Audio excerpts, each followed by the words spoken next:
आज की क्लास में हम बहुत ही सरल भाषा में जानेंगे अक्षांश और देशांतर रेखाओं की संपूर्ण जानकारी। तो चलिए स्टार्ट करते हैं। पूरी जानकारी जानने के लिए वीडियो को लास्ट तक ज़रूर देखें। सबसे पहले हम पढ़ेंगे यहाँ पे अक्षांश और अंतर रेखाओं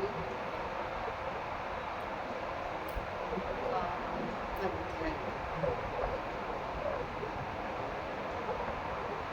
ये बन रही है हमारी पृथ्वी।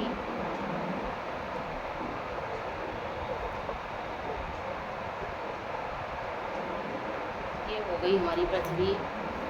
अब 0 डिग्री समांतर रेखा, 0 डिग्री समांतर रेखा, भूमध्य रेखा, भूमध्य रेखा कहते हैं।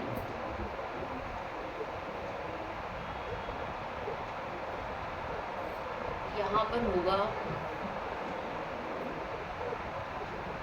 उत्तरी ध्रुव और यहाँ पर होगा दक्षिणी ध्रुव। रेखाएं भूमध्य रेखा के समांतर खींची जाती हैं। इन रेखाओं को हम अक्षांश रेखा कहते हैं। पृथ्वी या मानचित्र पर खींची गई काल्पनिक क्षैतिज रेखाओं को अक्षांश रेखा कहते हैं। तो ये आपकी जो भूमध्य रेखा के समांतर रेखाएं हमने खींच रखी हैं, ये सब हो गई हैं आपकी अक्षांश रेखाएं। ठीक है।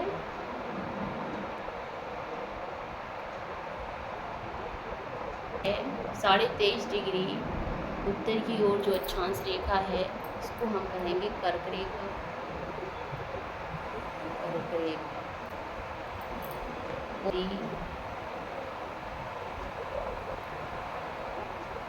रेखा है, इसको मकर रेखा कहते हैं।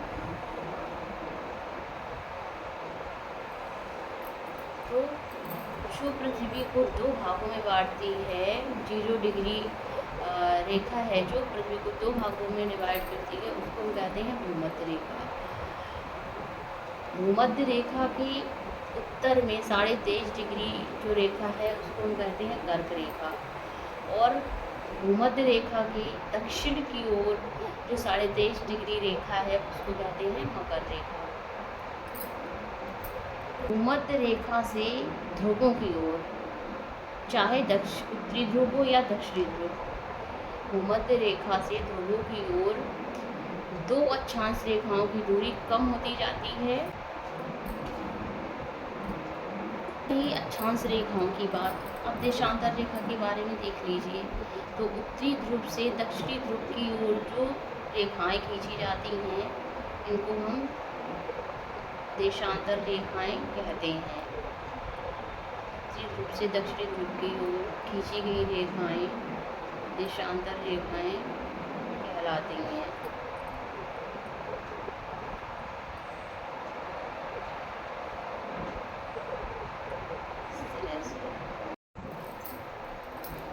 देखिए, जो देशांतर रेखाएं हैं, ये हैं आपकी देशांतर रेखाएं, जो उत्तरी ध्रुव से दक्षिणी ध्रुव की ओर खींची गई रेखाएं हैं, उनको कहते हैं देशांतर रेखाएं। उनको यमोत्तर रेखाएं भी कहा जाता है। उत्तरी ध्रुव से दक्षिणी ध्रुव तक चलने वाली काल्पनिक रेखाएं होती हैं, जो पृथ्वी को पूर्व से पश्चिम की ओर विभाजित करती हैं। यहाँ की हैं अक्षांश रेखाएं और ये हैं आपकी देशांतर रेखा।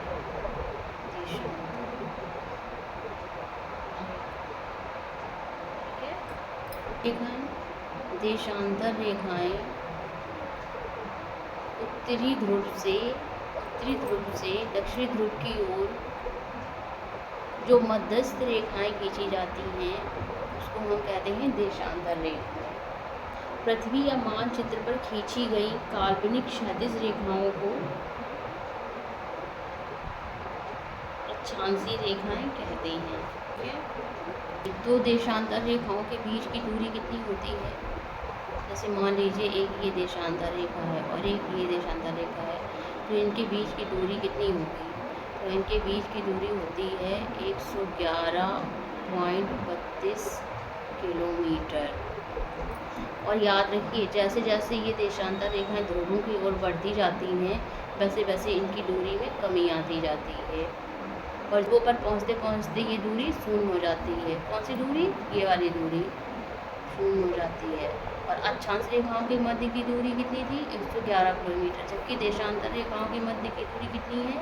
111.32 किलोमीटर। उत्तरी गोलार्ध की ओर 23.5 डिग्री जो रेखा होती है वो कर्क रेखा कहलाती है और दक्षिणी गोलार्ध की ओर 23.5 डिग्री जो रेखा होती है वो मकर रेखा कहलाती है। मध्य रेखा के समांतर जो काल्पनिक रेखाएं खींची जाती हैं उनको कहते हैं हम अक्षांश। उत्तरी ध्रुव से दक्षिणी ध्रुव की ओर जो काल्पनिक रेखाएं खींची जाती हैं इनको हम कहते हैं देशांतर रेखा। ये बिल्कुल सरल भाषा में है, इसको सरल भाषा में अपने दिमाग में सेट कर लीजिए। डायग्राम से ही ये समझ आएगा, रटने से बिल्कुल भी नहीं।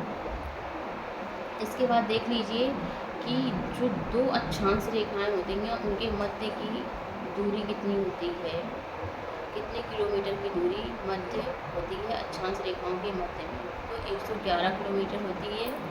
और जो देशांतर रेखाएं होती हैं, देशांतर रेखाओं के मध्य की दूरी कितनी होती है? 111.32 किलोमीटर। इतना समझ आ गया? अब होता क्या है कि जैसे जैसे देशांतर रेखाएं उत्तरी ध्रुव की ओर जाती हैं, ध्रुवों की ओर जाती हैं, तो इनकी जो दूरी होती है वो घटती चली जाती है। उत्तरी ध्रुव पर पहुँचते पहुँचते ये 0 डिग्री हो जाती हैं और इसी तरह से जैसे जैसे अक्षांश रेखाएं उत्तरी ध्रुव की ओर बढ़ती जाती हैं इनकी भी दूरी कम होती जाती है। तो सबसे पहले देशांतर रेखा हेरोडोटस ने खींची थी। और ये क्यों खींची गई? अक्षांश और देशांतर रेखाएं पृथ्वी के किसी भी स्थान की सटीक भौगोलिक स्थिति को ज्ञात करने में या निर्धारित करने में मदद करती हैं।